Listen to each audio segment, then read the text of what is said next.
i da zahvalim mom kolegi Spasovskom na srdačnom dobrodošlici, na dočeku koji još jednom pokazuje da BiH i Sjeverna Makedonija nemaju otvorenih pitanja. Rekao sam kolegi, imamo zajedničku istoriju, nadam se da nam je zajednička i budućnost, a budućnost i Sjeverne Makedonije i BiH jeste Evropska unija. Želim da kažem da je moja želja da BiH što prije pristupi Otvorenom Balkanu. Danas sam čuo od kolege šta su to prednosti Otvorenog Balkana i zaista smatram da je i BiH mjesto u Otvorenom Balkanu.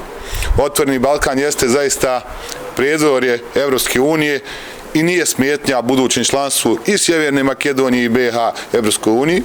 Također smo izrazili zajednički stav koji se tiče nulte stope tolerancije prema kriminalu i korupciji, organizovanom kriminalu i korupciji. Zahvalio sam se kolegi na pomoći oko našeg dogovora sa Frontexom. Gospodin Spasovski će mi prenijeti iskustva Sjeverne Makedonije. Vi ste među prvima, ako niste i prvi u regionu, potpisali sa Frontexom dogovor, tako da iskustva koje ima Sjeverna Makedonija sigurno će mnogo doprinijeti BiH da i mi postignemo sporazum koji odgovara i nama i Evropsku uniju, odnosno oko kontrole budućih granica, jer zaista ne smijemo da dozvolimo da nas iznenadi opet migrantska kriza. Vi znate da je i Makedonija i BiH bila pogođena migrantskom krizom. Danas je ta kriza kontrolisana, još uvijek postoji, ali ne u tom obimu kao što je prije.